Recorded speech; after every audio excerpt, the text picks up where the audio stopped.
Hello, students! Olá, alunos e alunas do Instituto Federal. Chegamos à nossa última aula de inglês instrumental, ok? Ao longo dessa disciplina, estudamos temas variados em língua inglesa, que são básicos para o aprendizado da mesma. Muitos deles encontram-se no caderno didático do seu curso, então outros foram adicionados para ampliar nossos conhecimentos. E hoje daremos uma pincelada em vocabulários específicos, como os dias da semana, como meses do ano, artigos indefinidos, cores e números, que também podemos encontrar no caderno didático. Estudaremos também o futuro simples e, ao final, teremos uma revisão nas estratégias de leitura que são muito importantes para o nosso curso. Espero que vocês estejam organizados para a aula de hoje. Então, fazendo anotações quando surgir alguma dúvida e nos enviando, a fim de que possamos saná-las. Então, começaremos hoje pelos dias da semana, Days of the Week.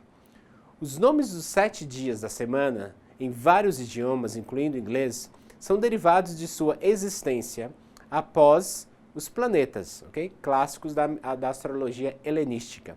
É um sistema introduzido no Império Romano durante a Antiguidade Tardia. Em outras línguas, os dias são contados, dependendo da tradição regional, quer começando com o domingo ou com a segunda-feira.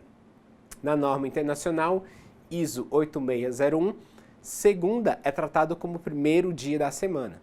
Já em inglês, conta-se o domingo como o primeiro dia da semana. Então vamos ver os dias da semana em inglês. Então nós temos aqui, para variar vou usar o verde, temos aqui Sunday, domingo. Nós temos Monday, segunda-feira. Nós temos Tuesday, terça-feira. Próximo dia da semana, Wednesday, quarta-feira. Thursday, quinta-feira. Friday, melhor dia da semana, sexta-feira. Saturday, que significa sábado. Okay? Esses são os dias da semana. Então, agora que você já sabe falar e escrever os dias da semana em inglês, o próximo tópico que você deverá saber são os meses do ano. Então, você vai aprender como que se escreve e se pronuncia os outros vocabulários relacionados com os meses do ano. Então vamos lá? Então nós temos aqui o primeiro mês do ano. Nós temos January, que é janeiro. February, fevereiro. March, março. April, abril. May, maio. June, junho. July, julho. August, agosto. September, setembro. Nós temos October, outubro. November, novembro. E para finalizar o último mês do ano, December, dezembro. Então estes são os meses do ano em inglês. Agora você vai estudar algumas frases que serão úteis no processo de aprendizagem, utilizando esse vocabulário que nós acabamos de ver. Então observe no slide. Então nós temos aqui months of the year, meses do ano. Então nós temos as perguntas, né, que você pode utilizar essas perguntas aí. What month is your birthday? Que mês é o seu aniversário? What month is your birthday? Você pode responder da seguinte forma. My birthday is on March. My birthday is on March. Meu aniversário é em março. Outra pergunta aqui que você pode utilizar. Which month of the year is your favorite?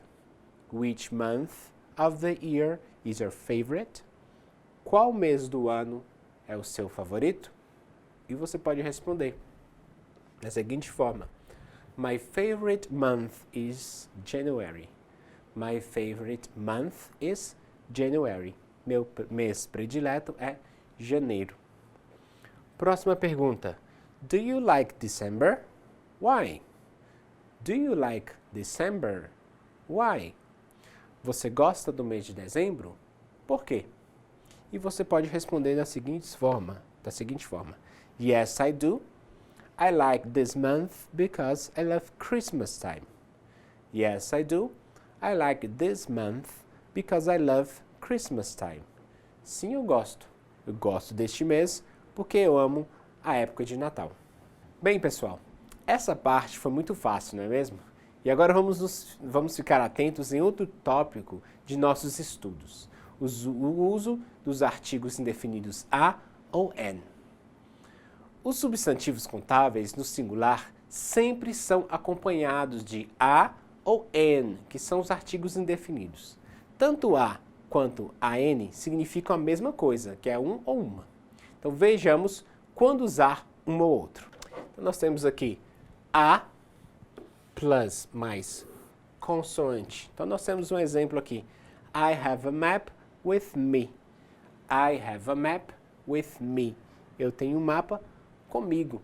Nós percebemos que temos um substantivo e o substantivo aqui começa com uma consoante. Portanto, quando nós tivermos um som de uma consoante, nós utilizamos o a. A plus consoante. A mais consoante. Continuando aqui, próxima regra do uso do an. An mais vogal. Então nós temos um exemplo. I have an umbrella. I have an umbrella. Eu tenho um guarda-chuva. Então nós percebemos que aqui a palavra, né, o substantivo, se inicia com uma vogal. Portanto, você vai utilizar o artigo an. Então, an sempre vai ser utilizado com uma vogal. Okay? Agora que estudamos os artigos indefinidos, vamos lembrar um pouco dos números em inglês, de forma bem tranquila. Okay? Então, existem dois tipos principais de números. Números cardinais, 1, 2, etc., usado principalmente para a contagem. E os números ordinais, primeiro, segundo, terceiro, etc., usado principalmente para colocar as coisas em uma sequência.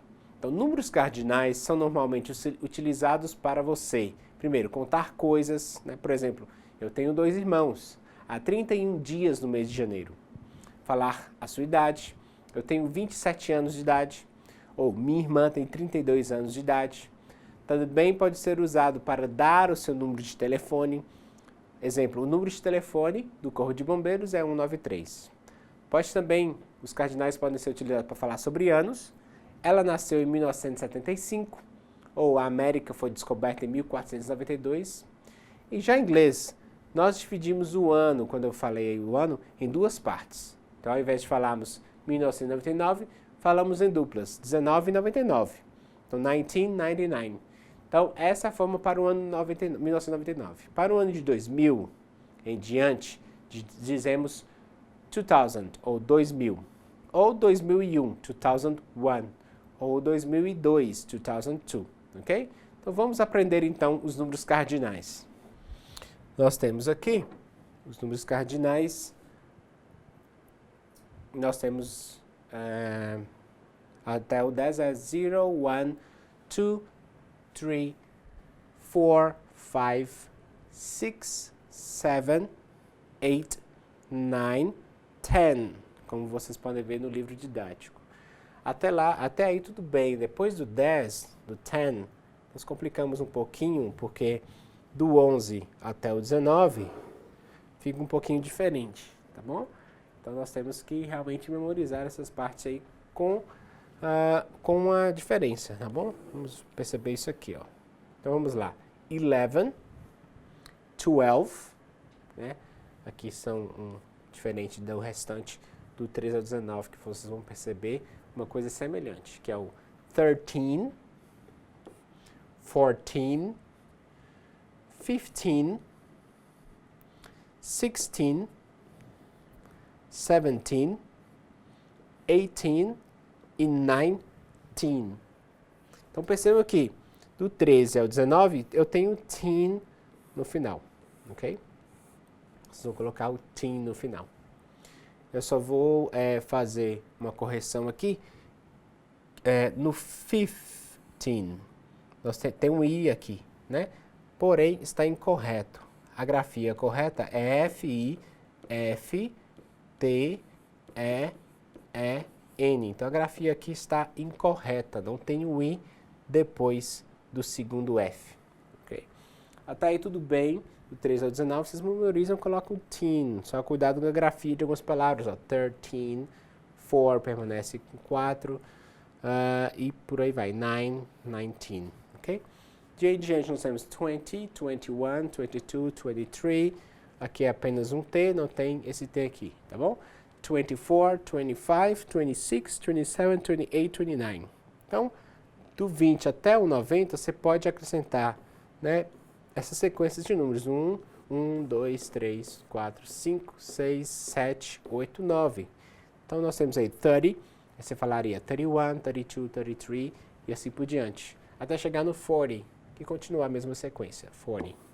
Depois nós temos 50, 60, 70, 80, 90. Então nós temos aqui essas dezenas, né? 30, 40, 50, 60, 70, 80 e 90. Perceba que nós temos o TY em todas elas, tá bom? Então, essas aí são as dezenas, TY. Depois nós temos o número 100, 100, ok? Então, aí, quando você parte do 100, você sempre coloca, depois do 100, você sempre coloca 1, 2, 3, como também a gente fez no 21, 22, 23. Você sempre segue essa sequência de números. 101, né, que seria 101. 102, 102. 102.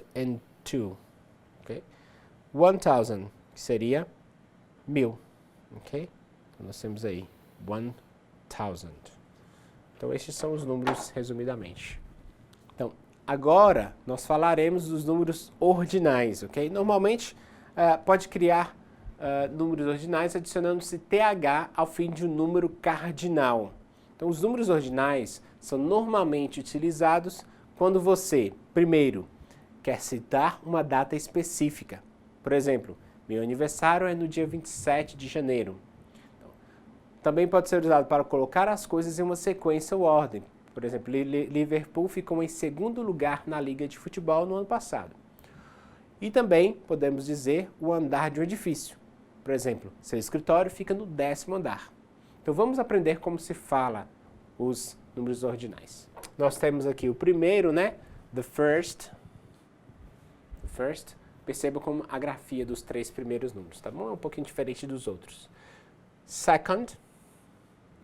Third, e por aí vai. Fourth, fifth, sixth, seventh, eighth, ninth, 10th, 11th, 12th, 13th, 14th, 15th, 16th, 17th, 18th, 19th, 20th. Sempre no final o som do th, ok? 21st. 21st, no caso dos 3 primeiros números, você vai utilizar, né? First, second and third. Primeiro, 21º. 21st, 22nd, 23rd. E por aí vai. 24th, 25th, 26th, 27th, 28th, 29th, 30th. E por aí vai, 31st, 32nd, 33rd, 34th. E aí nós temos as dezenas, né? 30, 40, 50, 60, 70, 80 e 90. 40º, 50º, 50º, 60º e por aí vai. 40th, 50th, 60th, 70th, 80th. 90th. Quando chega no 100, seria tem que colocar o TH também no final. 100th. Okay? 1000th. Na casa de milhão e bilhão, 1 millionth. E 1 billionth. Esses são os números ordinais. Pratique bastante.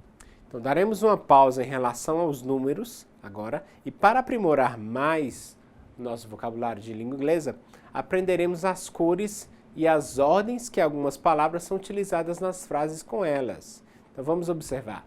Então, nós temos aqui, temos as cores black, brown, red, pink, purple, blue e green.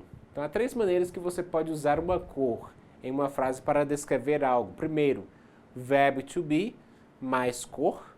Então, por exemplo, my car is blue. Meu carro é azul. Segundo, cor mais substantivo. The blue car is mine. O carro azul é meu.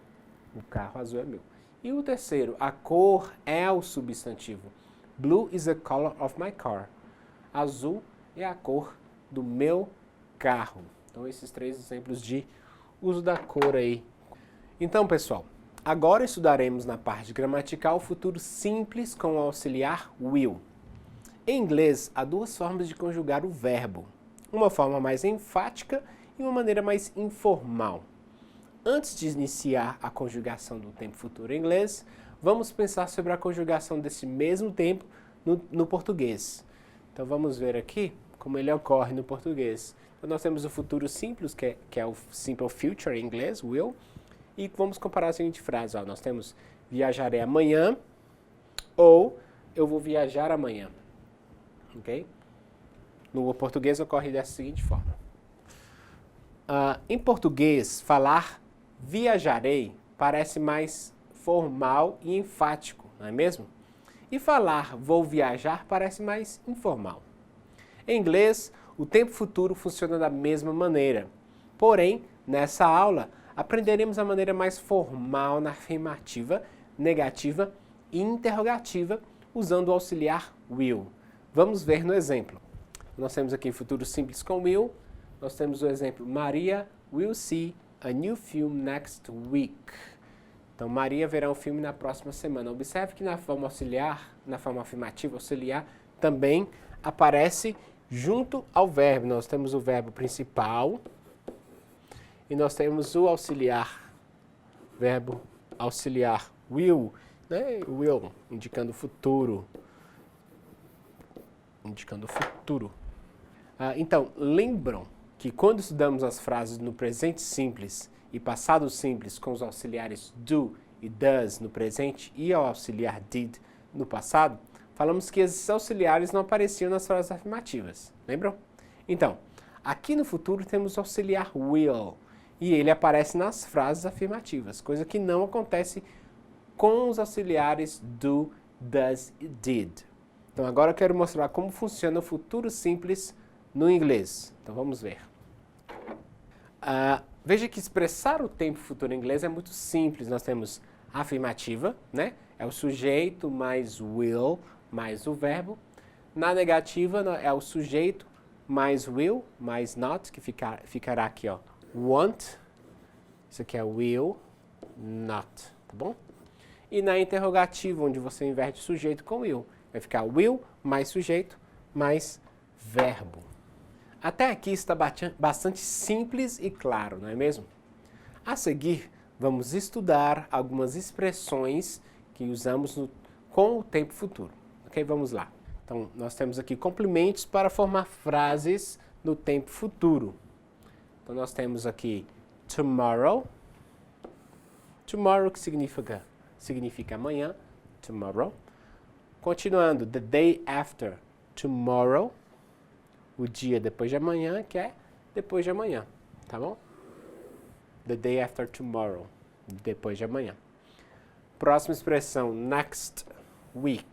Next week, próxima semana. Próxima expressão, next weekend. Next weekend, próximo final de semana. Próxima expressão, next month. Next month, próximo mês. E a outra expressão, next year. Next year, próximo ano. Okay? Essas são algumas expressões, frases usadas em frases que tenha o futuro. Então, por que vocês estudam essas expressões de tempo? Porque com certeza, se você não tiver muita clareza em relação ao significado daquela frase, Ao se deparar com uma dessas expressões, você pode automaticamente imaginar, bem, essa frase deve estar falando do futuro, porque tem a palavra tomorrow, que significa amanhã. Então, isso já ajuda você a contextualizar em que tempo aquela frase está. Assim, é importante que você dê uma olhada nessas expressões. E sempre que encontrar uma delas em um texto ou em uma frase, você já sabe que está indicando o futuro. Bem, agora vamos ver alguns exemplos para fixarmos essa matéria. Nós temos aqui uma frase na interrogativa, né? Então, will you see clothes? Você venderá roupas? Nós temos a resposta, yes, I will. Sim, eu venderei. Então, aqui a gente responde com o auxiliar, ou seja, aqui nós temos o que chamamos de short answers, ou respostas curtas. Respostas curtas, né? Com yes ou no. Agora temos aqui o próximo exemplo. Will your mother work at IFRO next year? A sua mãe trabalhará no IFRO no próximo ano? No, she won't. Então, lembrando que a interrogativa sempre começará com will, tá bom? Sempre começará com will. Aqui nós temos o sujeito da frase, aqui também, you, só you, né? E aí você tem o will iniciando a frase antes do sujeito. Então, lembrando que a interrogativa sempre começará com will. O sujeito é your mother, como eu falei com vocês. Então, o sujeito é your mother e o verbo principal, work. A resposta negativa é no, she won't. Como vimos na explicação anterior, na negativa com o auxiliar will, nós acrescentamos o not e contraímos com ele e fica want. Dessa forma. Will, not, né? A abreviação, a forma contraída do verbo auxiliar com not. Então, will not, want é mais usado que will not, porque é a maneira mais fácil de pronunciar. Então, na último exemplo, na última frase, temos will your sister visit you? A sua irmã visitará você? Lembrando que temos o will no começo da frase, your sister como sujeito e o verbo visit, ok? Visitar. Então, a resposta está na afirmativa. Nós temos yes, she will. Então, lembrando sempre, né? Sujeito da frase, aqui, sua irmã, your sister, sujeito. Nós temos aqui verbo auxiliar, indicando o futuro. Ele vem antes do sujeito, tá bom? Antes do sujeito.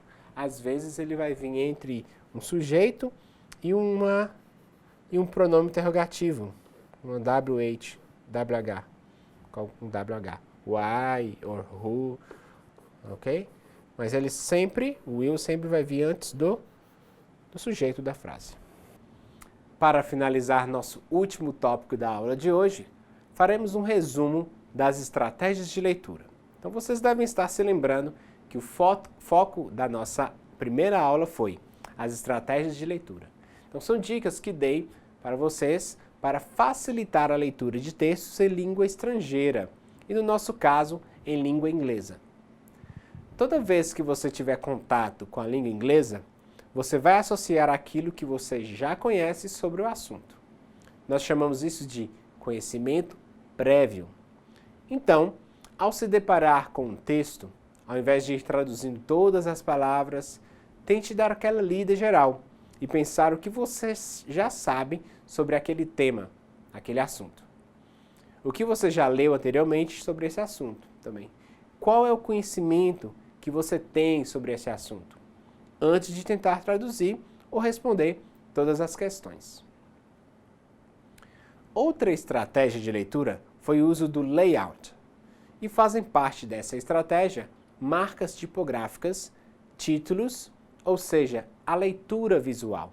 Então, quando eu tenho acesso a um texto em uma língua a qual eu não domino, no nosso caso o inglês, eu observo a estrutura do texto e vejo. O texto me repete aqui. Parece uma notícia de jornal, ele parece com um texto informativo, ou tem o formato de uma poesia. Então, se ele tem o formato de uma receita, ele possui datas, tem muitos números, gráficos, tabelas. Então, tudo isso vai me ajudar ou vai te ajudar a entender sobre o que o texto está falando. Dessa forma, eu estou utilizando a estratégia do layout, das marcas tipográficas, os símbolos. Eu dou uma olhada no título, olho também se há figuras neste texto. Tudo vai nos ajudar a entender melhor o texto. A próxima estratégia foi o uso de palavras cognatas. Nós temos tantos os verdadeiros quanto os falsos. Então, vamos lembrar a definição de cognato? Palavras cognatas são aquelas palavras em inglês que se parecem tanto na escrita como nos significados comparados ao português. Então, nós temos várias dessas palavras e podemos observá-las em textos técnicos, como já vimos nas aulas anteriores, como information, que significa informação. Nós temos technology, que significa tecnologia. Nós temos distance education, que significa educação à distância, e por aí vai. Vimos também uma listinha de alguns falsos cognatos, como parents, que parece ser parentes, mas significa pais. Uma outra palavra, library, que parece com livraria, mas significa biblioteca. Então, por isso, precisamos ficar atentos. Dar uma olhada na lista de falsos cognatos que eu postei na sala do AVA, para não nos confundir. Então, aquela coisa, parece, mas não é. Então, por isso que chamamos de falso cognato. Outra estratégia de leitura que também estudamos foram skimming e scanning. Então, vou começar pelo scanning, que é aquela leitura que você faz procurando pontos específicos para responder alguma coisa no texto. E o skimming é a leitura geral, ou seja, é essa primeira leitura que a gente faz para podermos saber o sentido geral do texto. Então vamos ver o exemplo. Nós temos aqui, using this integrated approach to the approach, the educator's task is to carefully select among the vou repetir o texto de novo. Using this integrated approach, the educator's task is to carefully select among the technological options. The goal is to build a mix of instructional media, meeting the needs of the learner in a manner that it is instructionally effective and economically prudent. Temos aqui integrated approach, abordagem, né? Enfoque. Educators, que significa task. Desculpa, eu vou repetir de novo aqui, tá bom? Temos aqui a palavra integrated approach, ok? Que significa que approach significa abordagem, ok? Integrated, integrada. Educators, nós temos educator's task. Task significa tarefa. Então nós temos aqui tarefa e aqui o apóstrofo S indicando posse, a tarefa do educador. Significa posse aqui no caso. Technological options, opções tecnológicas. Technological aqui é um adjetivo, ok? The goal, também no futebol, é o objetivo, tá bom? Goal, futebol, goal. A mixed instructional media, a mix of instructional media, uma mistura de mídia instrumental. E também nós temos a palavra effective, efetivo, economicamente, effective, economically, né? Também temos a palavra prudente. Então, ou seja, com a técnica do skimming, podemos dizer que este trecho afirma que a tarefa do educador é selecionar as opções tecnológicas mais prudentes. E por último, temos as estruturas gramaticais, que é tudo aquilo que estudamos. Os tempos verbais, alguns pronomes, os artigos, etc. É a parte que exige mais de você, por terem estruturas fixas e bem definidas, mas que nos ajudam a compreender melhor um texto em inglês. Então eu gostaria de resumir o nosso curso em algumas dicas bem bacanas. Primeiro, as estratégias de leitura ajudam a ler e a compreender textos em língua estrangeira, ou seja, a compreensão do texto dispensa a tradução palavra por palavra. Segundo, é necessário o uso constante de raciocínio para analisar, deduzir e concluir o que o texto traz. A terceira dica é: não use o dicionário no primeiro momento em que se deparar com o texto. Okay? Usem o segundo momento. Então, quarta dica: fique atento para a apresentação visual do texto, para o título, para as imagens, gráficos, tabelas, mapas, qualquer tipo de marca tipográfica. Próxima dica: faça uma previsão dos possíveis assuntos a serem tratados no texto. Usa predição. Outra dica é: verifique as palavras conhecidas, aquelas palavras que você já sabe em inglês. E normalmente existem no texto elementos de referência que são usados para evitar repetições e para interligar as sentenças, tornando a leitura mais compreensível e fluente. Esses elementos aparecem na forma de pronomes diversos pessoais, como he, she, it e they, etc. E os demonstrativos, these, that, those, such, relativos, por exemplo, who, whom, whose, that, which. Adjetivos possessivos, por exemplo, his or her, our, your. Outra dica: inferir as palavras apenas pelos seus contextos, sem a ajuda de um dicionário. Então, depois de ter lido todo o texto, você deve ler cada parágrafo novamente, atentando para o tópico frasal de cada um. Então, você deve usar o dicionário apenas para entender as palavras mais importantes que você achar necessário, ok? Então, eu desejo-lhe bons estudos e eu conto com a participação de todos, ok? Ok, chegamos ao final das nossas videoaulas de inglês instrumental. Eu quero agradecer a todos pela atenção dada a nossa disciplina e também eu quero dizer que estou muito feliz por ministrar essas aulas para vocês. Então eu desejo muito sucesso a todos e sei que será grande o êxito de vocês no curso técnico em informática. Um grande abraço, see you later, bye bye.